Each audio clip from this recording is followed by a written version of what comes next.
अब हम सीख रहे थे एपीआई को कंज्यूम कैसे करना।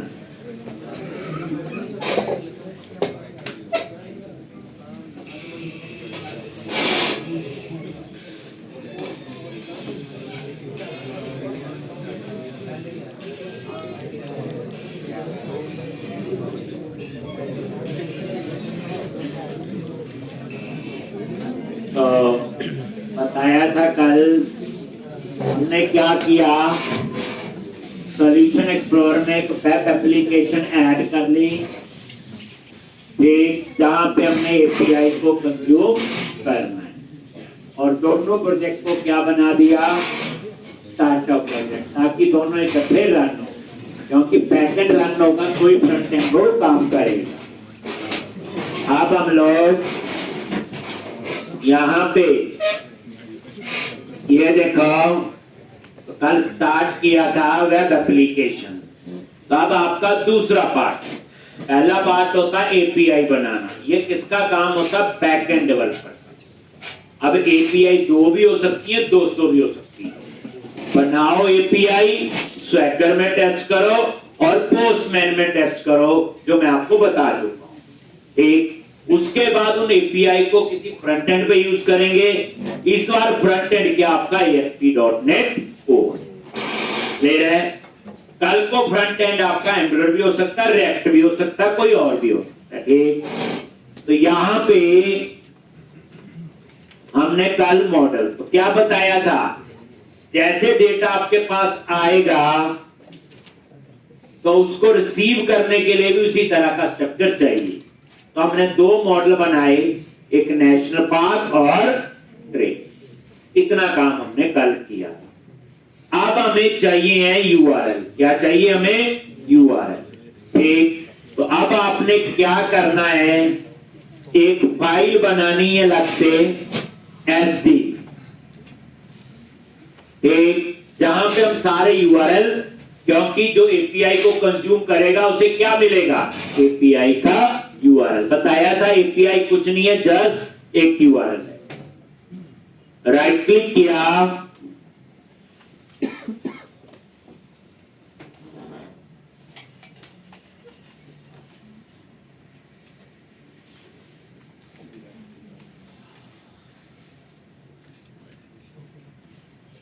और एक क्लास ऐड करो।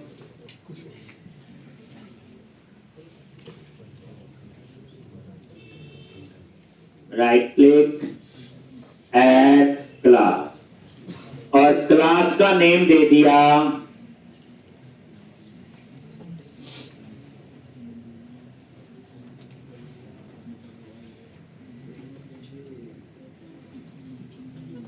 SD। ठीक, और यहां पे पब्लिक स्टैटिक क्लास SD,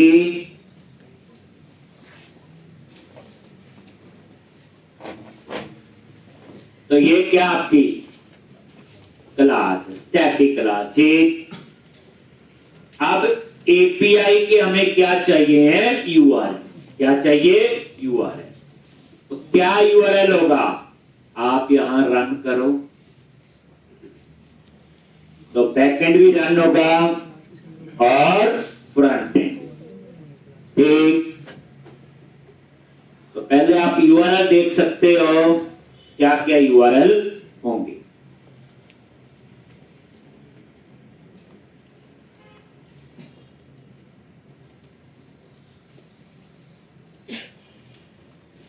और यहां पे एक तो नेशनल पार्क, तो पहली बात है सबका जो बेस URL है ये इतना ही है, जो URL में आगे लिखा हुआ लोकल होस्ट। एक सबका क्या है, ये बेस URL।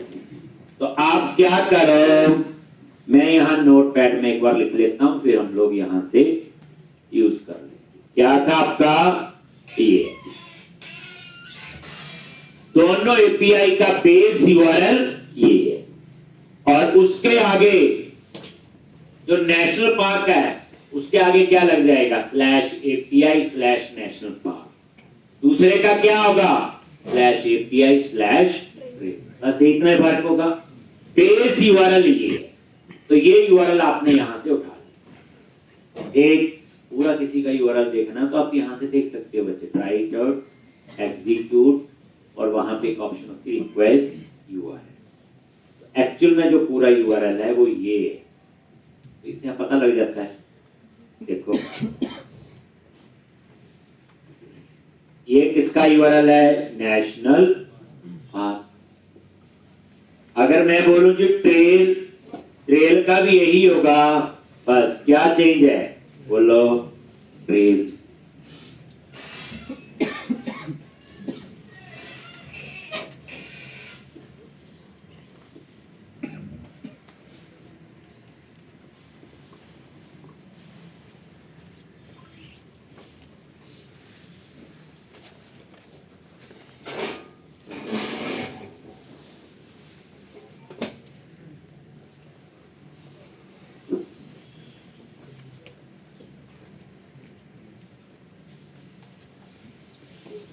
एक नेशनल पार्क और ट्रेल, तो ये है। तो बेस यूआरएल सबका सेम है।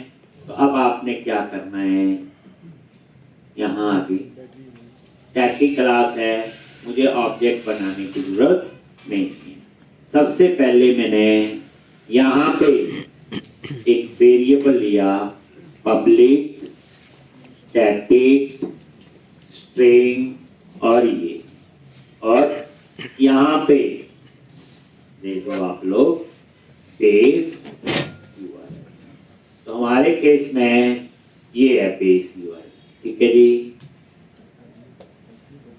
अब उसके बाद आपका आएगा, आपका बेस यूआरएल आपने देखना, ठीक। तो अब यहां पे national park API park, public static string national park API, और ये आपका है बेस यूआरएल प्लस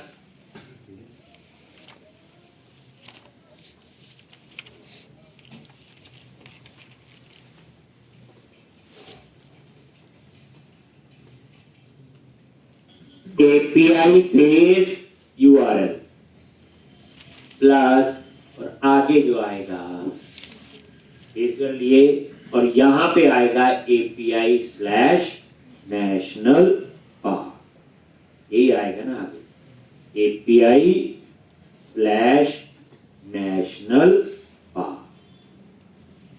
ये लो, ठीक। फिर उसके बाद एक और स्टैटिक स्ट्रिंग, और यहां पे ट्रेल क्या आएगा, एपीआई पाथ और एपीआई बेस यूआरएल प्लस क्या लिखेंगे, एपीआई स्लैश ट्रेल। ये लो, तो इस तरह से ये मैंने यहां पे यूआरएल सेट कर लोगे ऐसे। मान लो 15 एपीआई है तो 15 लाइनें लिख लेंगे अलग अलग, हर एक के लिए एक यूआरएल होगा ना, ये नेशनल पार्क के लिए, ट्रेल के लिए। ठीक, आपने यहां कोई कनेक्शन सिंक नहीं बनाना, यहां पे कोई डाटाबेस नहीं बना रहे आप लोग, सारा डाटा तो एपीआई के थ्रू मैनेज हो रहा है। तो हमें तो सिंपल क्या चाहिए, एपीआई का यूआरएल, तो ये हो, ठीक है जी। अब हम लोग यहां कोई माइग्रेशन नहीं चलानी, कोई कुछ नहीं, ना एप्लीकेशन डीबी कॉन्टेक्स्ट। अब हम लोग रिपोजिटरी बनाएंगे, और वो जेनरिक रिपोजिटरी, बड़े ध्यान से, जेनरिक रिपोजिटरी का मतलब यह है कि मैं आपको एक ऐसा कंसेप्ट बनवा दूंगा कि जितनी मर्जी एपीआई हो, 2 हो तो अच्छा 200 हो, चाहे किसी भी लैंग्वेज में बनी, सबके साथ वो काम करें। कल को कभी भी ASP.NET कोर में API कंज्यूम करनी है तो उसका हम लोग एक जेनेरिक रिपोजिटरी बना, ठीक है जी। तो अब आपका नेक्स्ट स्टेप है, ये हो गया। तो अब आपने क्या बनाना है जी, रिपोजिटरी, जेनेरिक रिपोजिटरी। तो हम इसमें क्या करेंगे, एक बनाएंगे रिपोजिटरी, आई रिपोजिटरी, और यहां पे एक आई रिपोजिटरी, बिल्कुल वही। तो यहां पे आ जाओ, प्रोजेक्ट पे राइट क्लिक कराओ, ये सारा काम वेब एप्लीकेशन में हो रहा है। न्यू फोल्डर, और एक फोल्डर बना लो रिपोजिटरी, और इसके अंदर ऐड, और यहां पे आई रिपोजिटरी, आई रिपोजिटरी।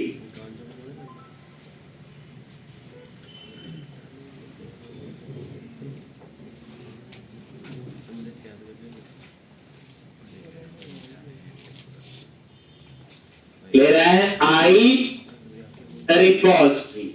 अब आई रिपोजिटरी के अंदर वही क्लास बनाओ, सॉरी इंटरफेस, ऐड इंटरफेस, और इसका नाम क्या रखेंगे, आई रिपोजिटरी। एक क्या आएगा, आई रिपोजिटरी।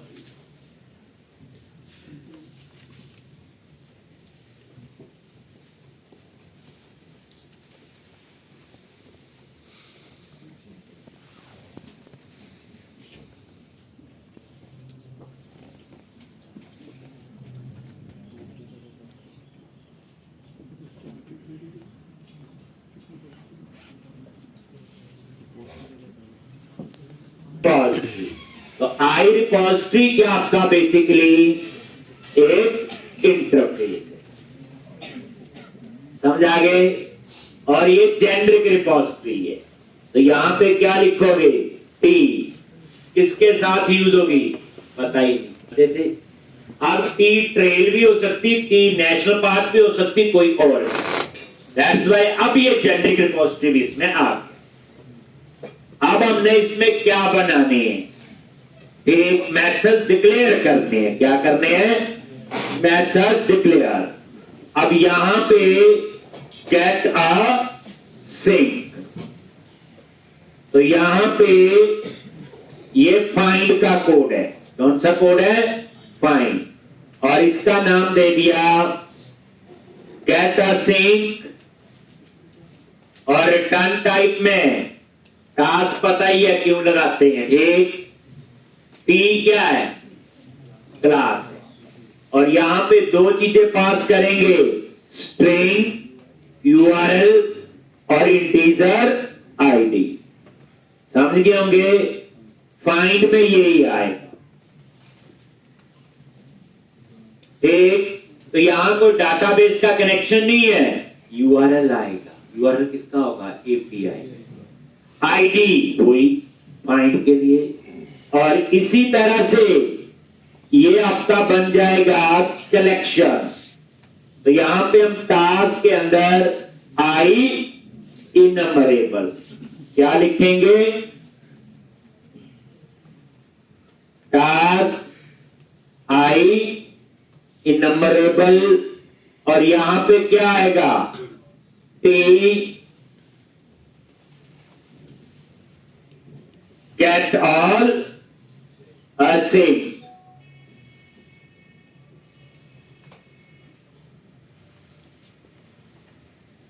Gate all sink.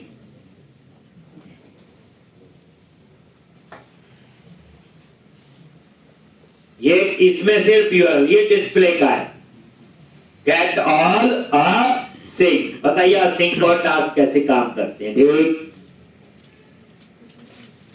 अब उसके बाद क्रिएट का कौन सा होगा, क्रिएट अ सिंक।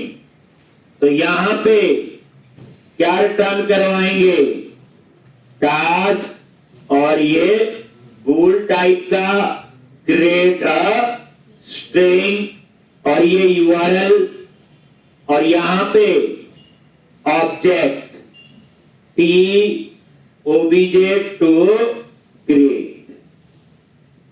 ये किसका हो गया? क्रिएट का।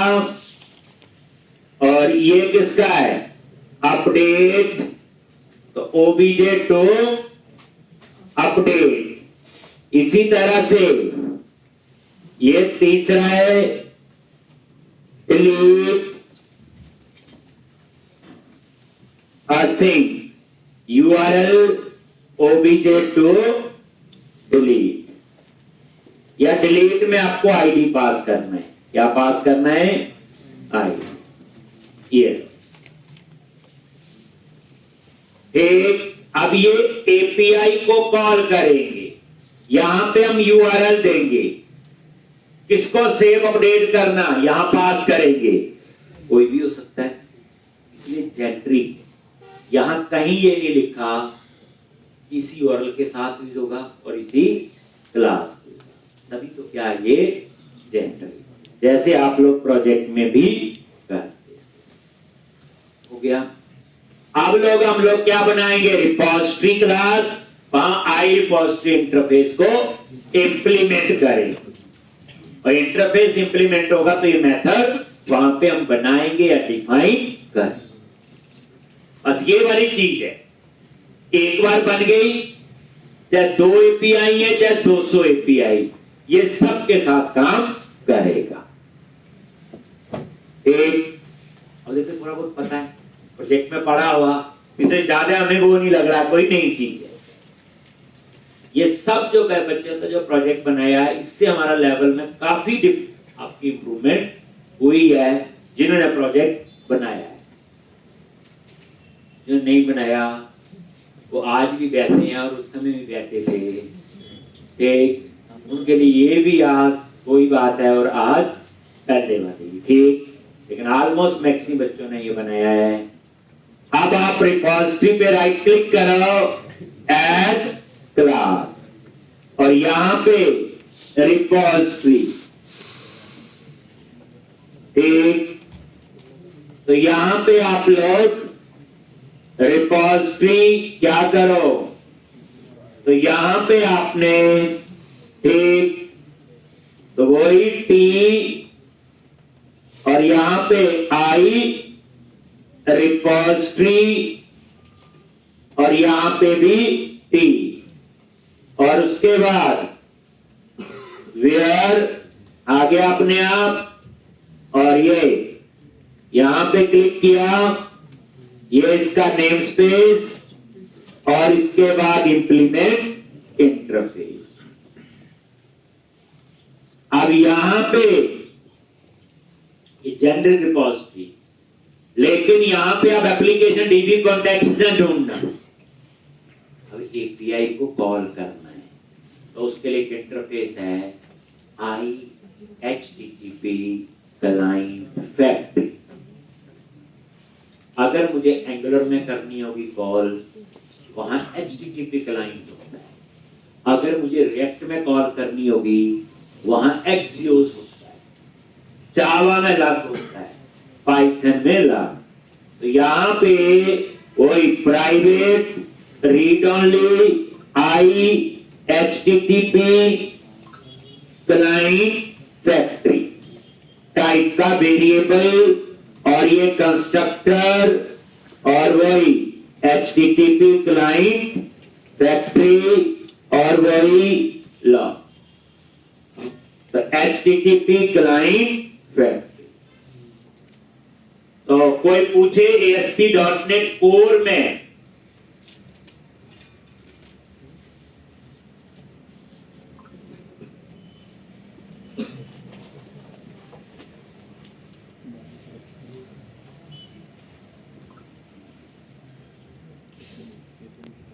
कॉल करना है तो कौन सा इंटरफेस होता है? IHTTP client factory, IHTTP client factory, ठीक।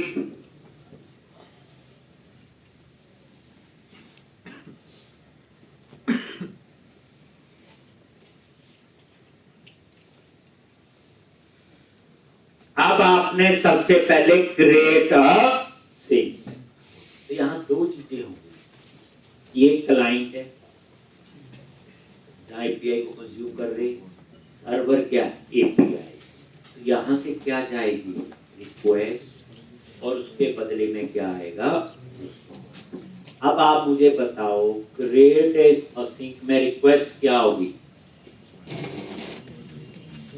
जो हम डाटा भेजेंगे, क्रिएट है ना सेव का कोड है, डाटा भेजेंगे, जब वो डाटा सेव होगा उसके बदले में हमें रिस्पांस आएगा। अब रिस्पांस में क्या है, क्रिएट एट राउट है, या जो भी वहां थे, कोई ओके है, कोई अलग अलग का अलग अलग, तो बड़े ढंग से एक बार आपको ये पूरा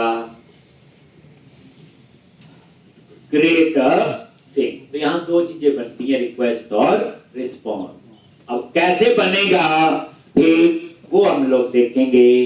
तो सबसे पहले HTTP रिक्वेस्ट मैसेज टाइप का variable, var request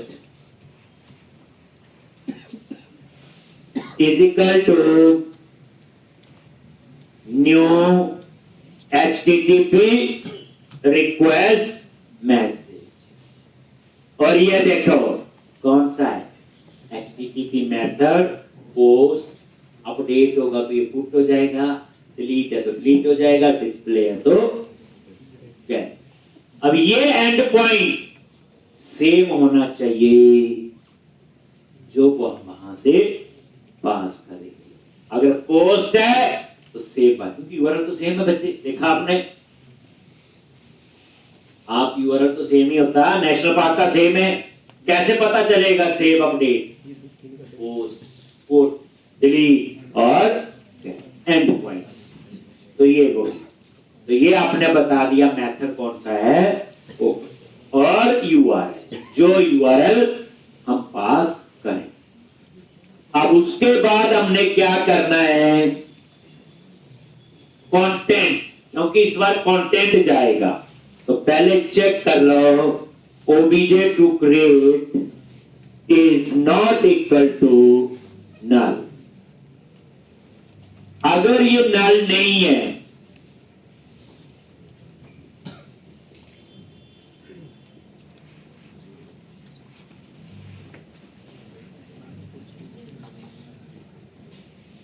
obj to create is not equal to null, अगर ये null नहीं है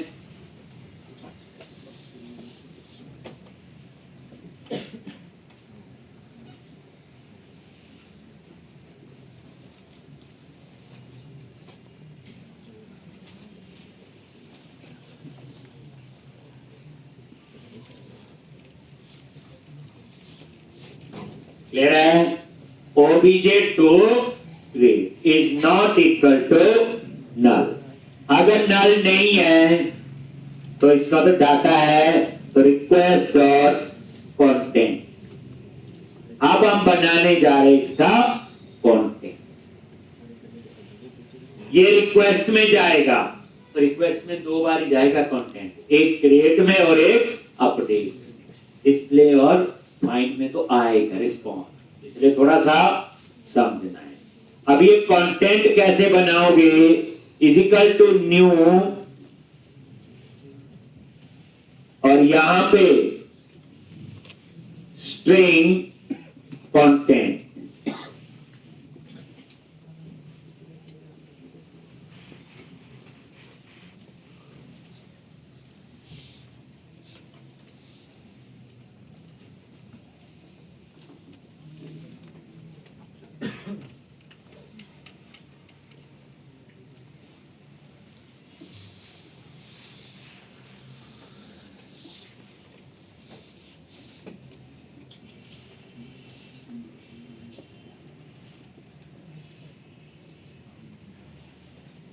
स्ट्रिंग कंटेंट।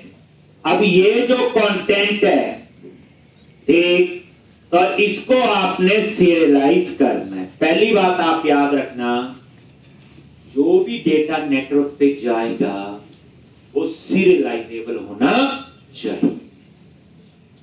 ठीक ऐसे होना चाहिए सीरियलाइजेबल। सिंपल सी बात है, हमें तो क्लासेस पता है, ऑब्जेक्ट पता है, ठीक, लेकिन जब डेटा जाएगा उसको नहीं पता।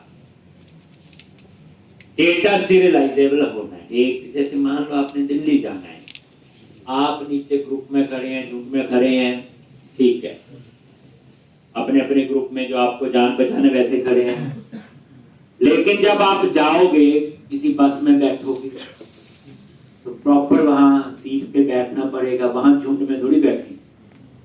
ठीक, तो नेटवर्क पे जब डेटा जाता है वो क्या होना चाहिए, सीरियलाइज। हाँ, जब दिल्ली पहुंच गए और बस से उतर गए तो फिर चाहे झुंड में खड़े हो जाओ, तो बाद में हम उस डाटा को क्या कर देते हैं, फिर डी सीरियलाइज कर देते हैं जैसा था।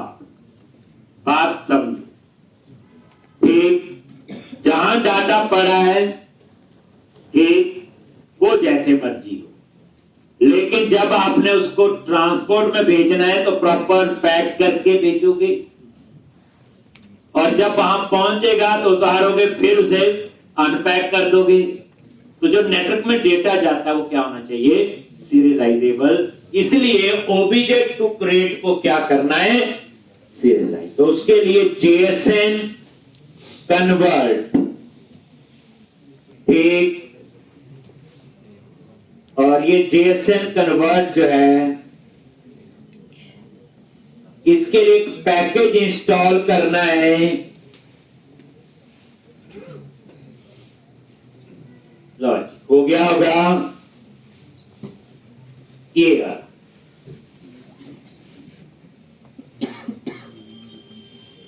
न्यूटन सॉफ्ट डॉट जेएस, ठीक है जी।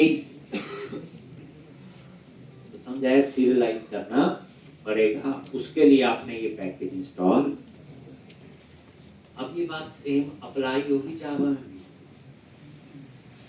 पाइथन में भी, हर जगह ये चीज ऐसे सीरियलाइज। हो सकता है क्लास सीरियलाइज की कुछ और हो, उसके कंपैटिबल इतना ही फर्क होगा। लो आ गया डॉट, और यहां पे सीरियलाइज ऑब्जेक्ट, इसको करना सीरियलाइज, ओबीजे टू क्रिएट।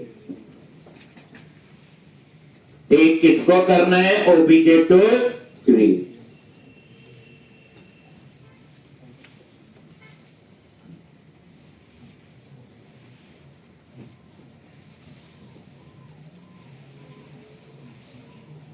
एक ओबीजे टू क्रिएट, ठीक,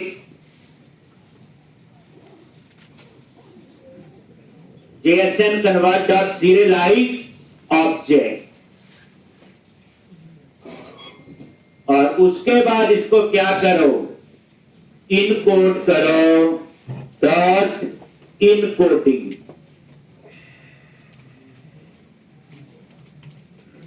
डॉट UTF-8, और उसके बाद टाइप इसमें करना है comma double quotes, application stack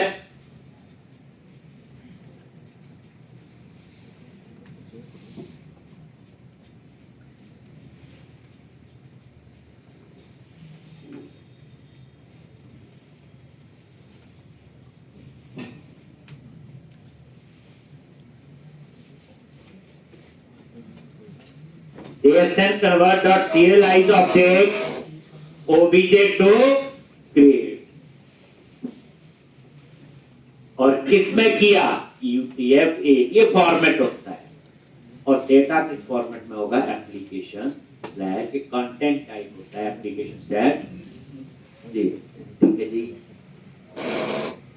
अब आपका कंटेंट आपका आ गया, request dot content, OBJ to create को क्या किया, सीरियल। अब आगे आ जाओ, अब बनाएंगे हम लोग क्लाइंट। तो कैसे बनाओगे, var client is equal to, और यहां पे क्रिएट क्लाइंट, ठीक, और यहां पे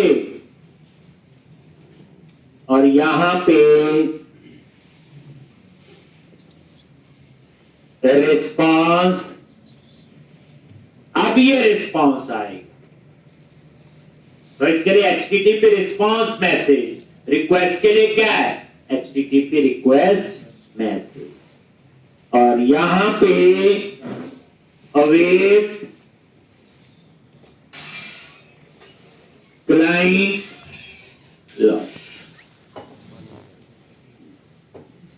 डॉट सेंड अ सिंक, और ये रिक्वेस्ट आपने भेज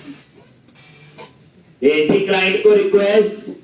ये देखो client dot send async, और ये अवेट लिखा है, और अवेट है तो ऊपर असिंक लिखा। अब इसके बदले में जो रिस्पांस आएगा, एक वो हम चेक कर लेंगे, रिस्पांस डॉट स्टेटस को। एक रिस्पांस डॉट स्टेटस कोड, और स्टेटस कोड क्या लिखोगे, सिस्टम डॉट नेट डॉट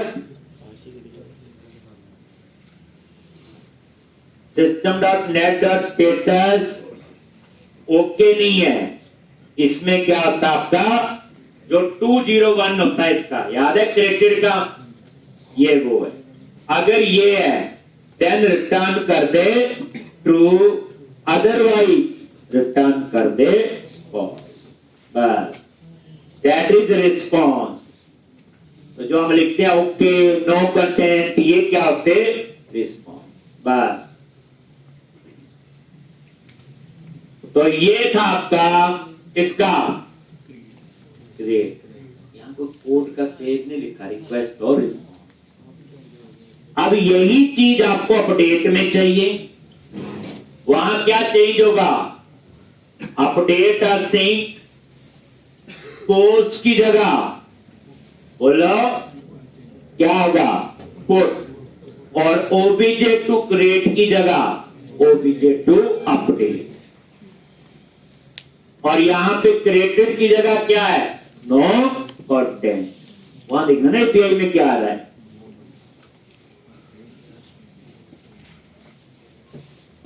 एक ये देखो, अब ये हो गया क्रिएट का, कहां पे अपडेट देखना, ये है ना अपडेट। चलो लिख लेते हैं, चलो क्या लिखोगे, सबसे पहले बोलो वेर रिक्वेस्ट, आगे बोलो न्यू एचटीटीपी रिक्वेस्ट मैसेज, क्या लिखेंगे, एचटीटीपी मेथड डॉट पुट, और यहां पे यूआरएल।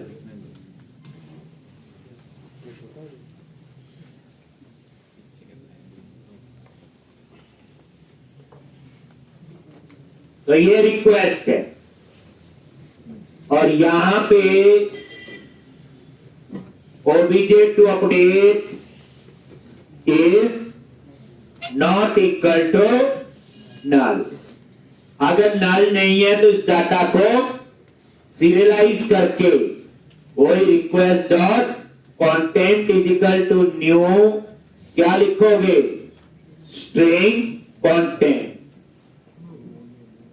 और उसको क्या करना है देखो, बाकी तो अपने आप ही आ गया, सिर्फ आपने यूआरएल की जगह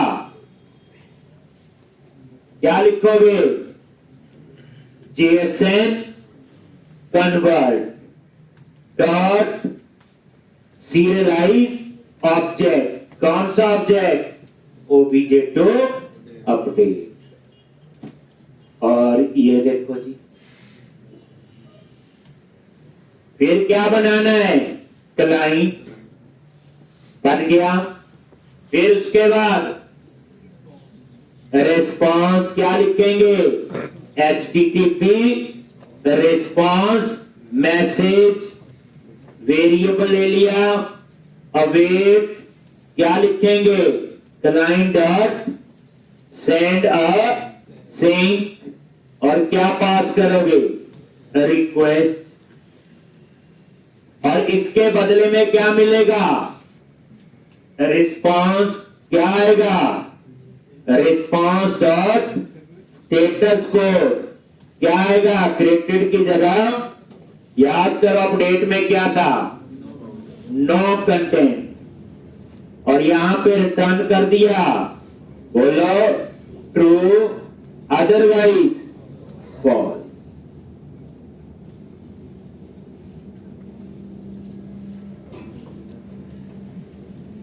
रिटर्न ट्रू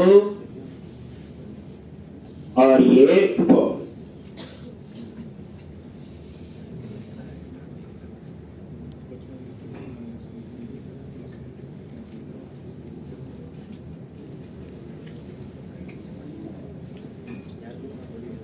डिलीट का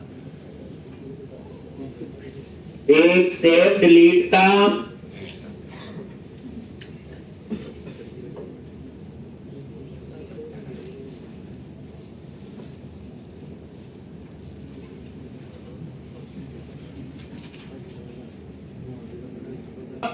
से अब ऐसे डिलीट में क्या चेंज होगा? रिक्वेस्ट तो बनेगी लेकिन उसमें कंटेंट नहीं जाएगा। जो आईडी होगा हम वो यूआरएल से पास कर देंगे जिसको डिलीट करना है, तो उसमें ये वाली चीज की जरूरत नहीं। यहां डिलीट हो जाएगा और यहां पे यूआरएल के साथ आईडी कंकैटिनेट कर, कुछ ऐसा कर दे। लेकिन नोटिस करो ये अपडेट सबके लिए चलेगा। कहीं नहीं लिखा यही यूआरएल, कहीं नहीं लिखा यही क्लास, अभी तो जेनरिक। अब आ जाओ डिलीट पे, ये लो, और यहां पे क्या लिखोगे? Var request is equal to new HTTP request message, और यहां पे HTTP मेथड डॉट डिलीट और ये यूआरएल, और इस यूआरएल के साथ हमने क्या पास करना है? आईडी। क्या पास करना उसके साथ? आईडी।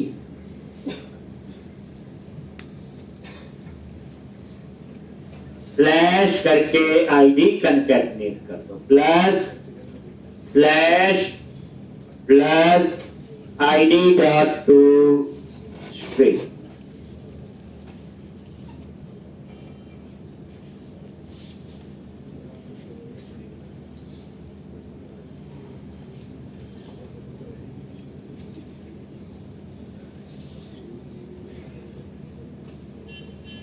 एक ये रिक्वेस्ट, और उसके बाद सीधा आप क्या बनाओ?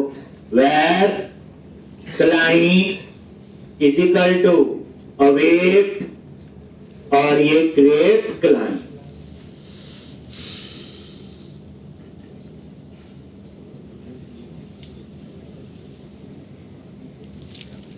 और इसमें क्या पास कर दिया? नहीं, क्रिएट लाइन क्यों नहीं बनाई? अवेट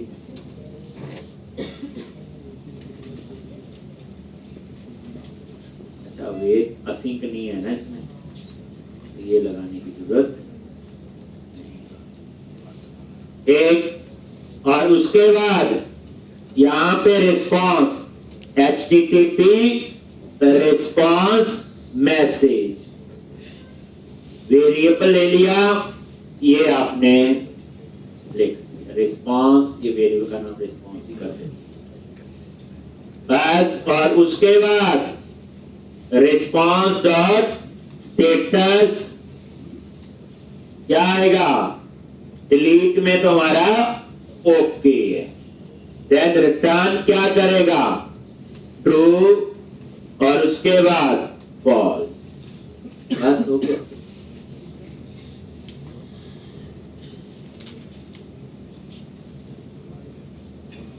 इसमें कोई सीरियलाइज करने की जरूरत ही नहीं। अब आ जाओ get all async. Get all async में क्या है, रिक्वेस्ट जाएगी, डाटा नहीं जाएगा। उसके बदले में जब रिस्पॉन्स आएगा तो डाटा आएगा, लेकिन उस डाटा को पढ़ने के लिए हमें क्या करना पड़ेगा, डीसीरियलाइज। क्योंकि डेटा किस फॉर्मेट में होता है, सीरियलाइज होता है जब डेटा नेटवर्क पे आता है।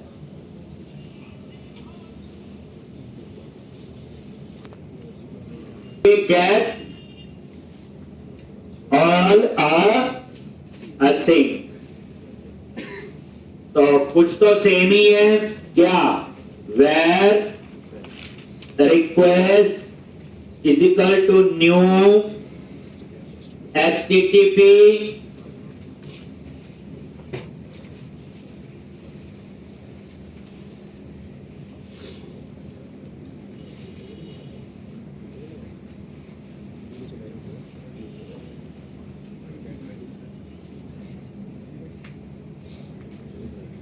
तो क्लाइंट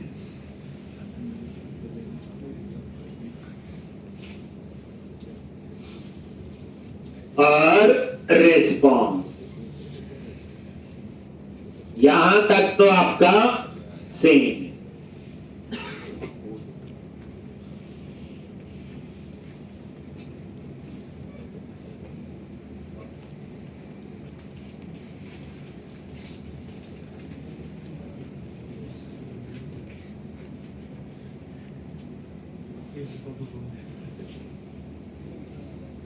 तो यहां पे आ गया जी, यहां तक तो सेम। अब आ गया रिस्पॉन्स। तो रिस्पॉन्स में डाटा क्या है, डाटा आएगा। नेटवर्क में डाटा क्या होगा, सीरियलाइजेबल। हमने नहीं किया, जहां सर्वर से डाटा आ रहा है वो सीरियलाइजेबल है, लेकिन हम तो उसे तभी रीड कर पाएंगे जब उसे डीसीरियलाइज करेंगे। तो अब आपका काम है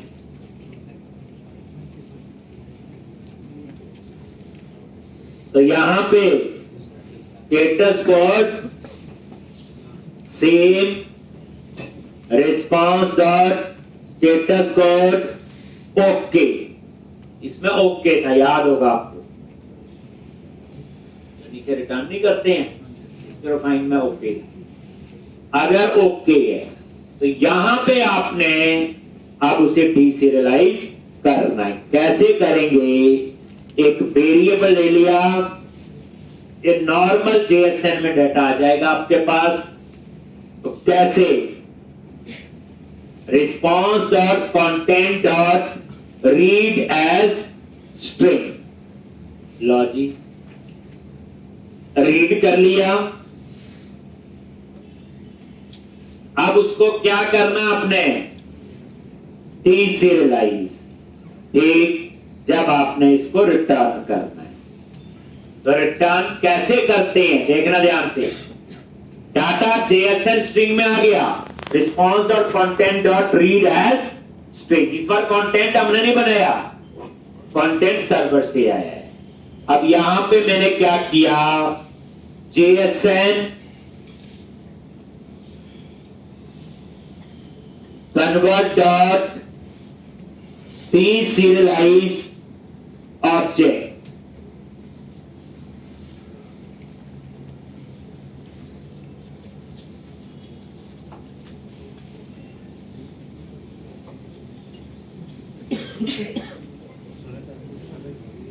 डीसीरियलाइज ऑब्जेक्ट, और यहां पे किसमें डीसीरियलाइज करना है, एक तो कलेक्शन है हमारे पास आई इनम्बरेबल और टी, और किसको करना है, जो ऊपर जेएसएन स्ट्रिंग, किसको करना है, ऊपर जो आपका JSON string, JSON converter deserialize object, यहां पे पे वेट लगा दो और सिंक लगाओ आगे। ये एक, और अगर नहीं है डाटा तो आप क्या रिटर्न कर दो,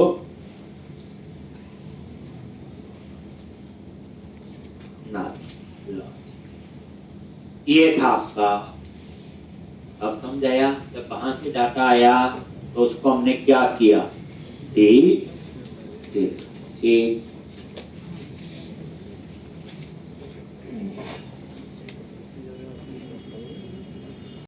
अब आ जाओ फाइंड। फाइंड में भी ऑलमोस्ट सेम है, यही सारा। एक जो हमने ऊपर लिखा है, क्या चेंज होगा आप लिखोगे। पहली बात असिंक, और यहां यूआरएल के साथ क्या पास करना है, आईडी। तो यहां पे आईडी डॉट टू स्ट्रिंग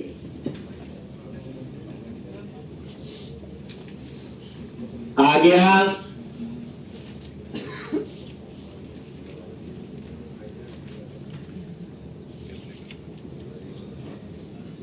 बस यहां पे टी सीरियलाइज ऑब्जेक्ट, यहां आई इनम्बरेबल नहीं आएगा।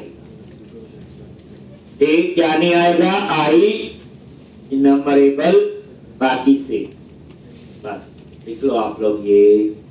और मेरे ख्याल से ये जेनेरिक रिपोजिटरी तैयार। ठीक, यहां याद रखना है एपीआई को कॉल करने के लिए IHTTP क्लाइंट फैक्ट्री इंटरफेस। बस अब हम लोग कोई एप्रोप्रिएट रिपोजिटरी बनाएंगे for national park and trail. कोई आई नेशनल पार्क रिपोजिटरी और आई ट्रेल रिपोजिटरी, वही छोटा सा जैसे हम लोग प्रोजेक्ट में भी करते थे, जिससे पता चलता था ये रिपोजिटरी किसके साथ काम कर। अब आपने क्या करना है, दो रिपोजिटरी और बनेगी, नेशनल पार्क और ट्रेल। तो इस तरह से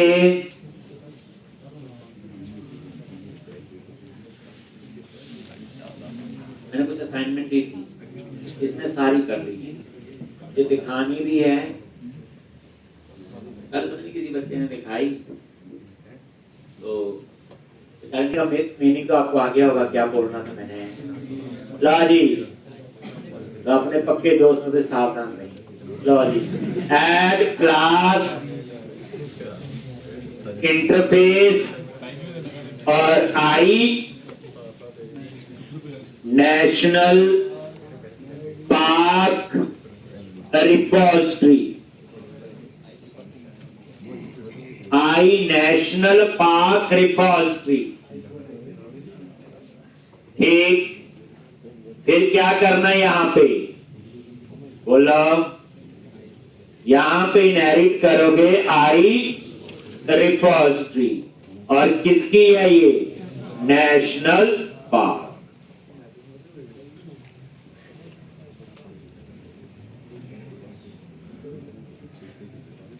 अब बनाएंगे हम लोग नेशनल पार्क रिपोजिटरी। बस वहां एप्लीकेशन डीबी कॉन्टेक्स्ट पास करते थे, यहां पे IHTTP क्लाइंट फैक्ट्री पास।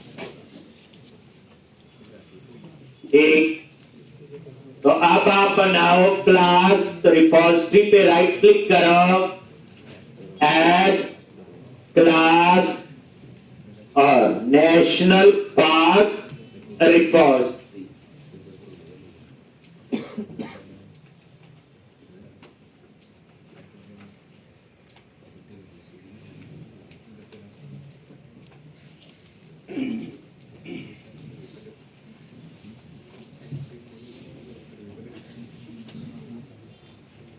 एक, और यहां पे कॉलन देके क्या करना है, एक इनहेरिट। ठीक, किसको, पहले तो रिपोजिटरी किसके लिए है? पहले हमेशा क्लास और उसके बाद इंटरफेस।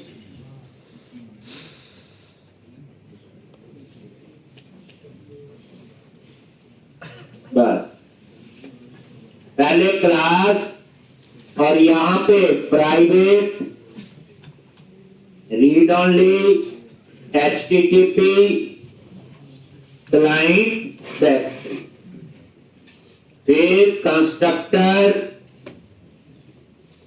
HTTP क्लाइंट फैक्ट्री, और यहां पे क्या लिखोगे? कॉलन बेस और ये पास। ठीक, तो ऐसे अब क्या करना है बोलो?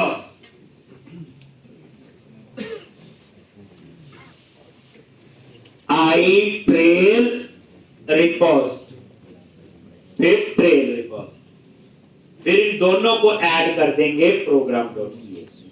मैंने दो ही है मेरे पास। अगर हमें लगता है कि टेबल में 100 भी, तो आप लोग आई यूनिट वर्क बना लें। पता ये क्यों बनाते हैं? समझा के बाद अब जेनरिक रिपोजिटरी बन गई। अब एक में आई तो सब में पता चल गया। पर जेनरिक का मतलब एक बार बना ली ना तो सारे डायरेक्टरी कॉमन, फिर आपको दोबारा दिमाग लगाने की जरूरत नहीं। अब इसने क्या बना ली, URL पास करना है, बाकी काम वो करे।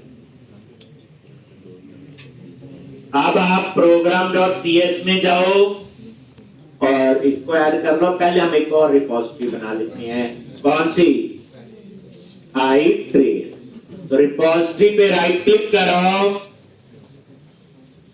आई ट्रेल रिपोजिटरी, और वहां पे आई रिपोजिटरी को इनहेरिट करो। ऐसे ही क्यों बनाते हैं हम लोग जी? ये लो जी, इंटरफेस क्यों बनाते हैं बच्चे? ये आई ट्रेल रिपोजिटरी, काम तो इनके बिना भी होता है।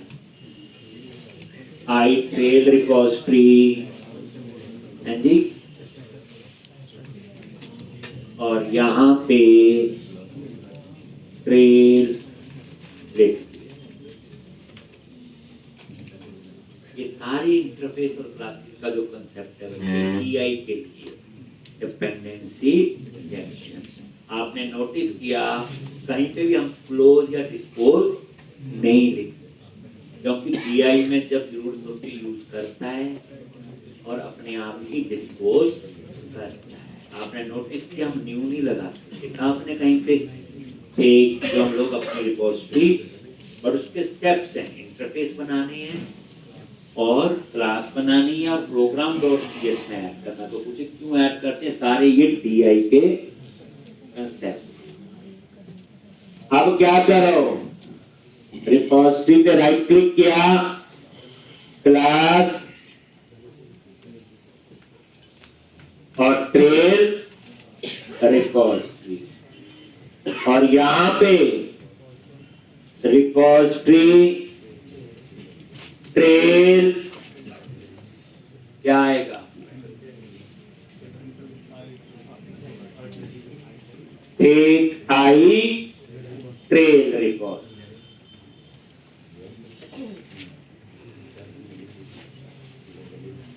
एक और private read only HTTP client, और यहां पे HTTP क्लाइंट फैक्ट्री बेस, ये कंस्ट्रक्टर, और यहां पे पास से। अब इन दोनों को ऐड कर दो program.cs। अब अगला स्टेप क्या होगा सोचो? program.cs में ऐड कर लेंगे, फिर हम सिंपल अपने MVC कंट्रोलर बनाएंगे। मॉडल व्यू कंट्रोलर होगा, बढ़िया थीम, बूटस्ट्रैप, जो मर्जी अप्लाई करो। एक सिर्फ आपका बैकएंड के अंदर चीजें चेंज, काम वही है। अब देखो कहाँ एपीआई बनी, क्या उसकी कहानी थी और कैसे आपने उनको कंज्यूम किया, और ये क्या कहानी है आपकी।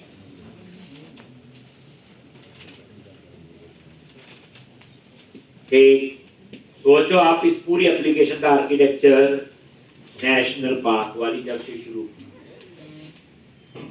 एक अब देखो ना चीजें हमें आती थी तो हम इजीली अंडरस्टैंड कर पाए, पहली बार ये करते तो इसमें बड़ा पंगा था। अब आप लोग प्रोग्राम डॉट सीएस में आ गए, कहां आ गए, प्रोग्राम डॉट एक, और वहां जाके आप इनको ऐड, ये लो जी, और यहां पे बिल्डर ऐप से पहले आप कहीं पे भी कर सकते हो। क्या लिखना है, builder dot services dot add scope I national park और नेशनल पार्क रिपोजिटरी, एक, और यहां पे आई ट्रेड, एक, और यहां पे ये आपकी ये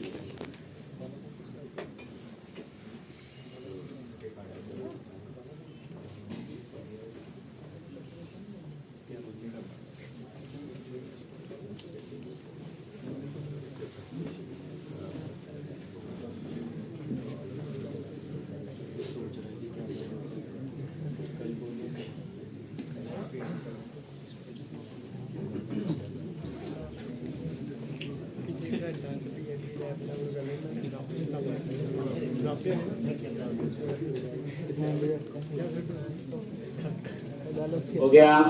तो बाकी हम लोग कल इसमें आगे करेंगे। अब हम सिंपल कंट्रोलर बनाएंगे, एमबीसी कंट्रोलर, एक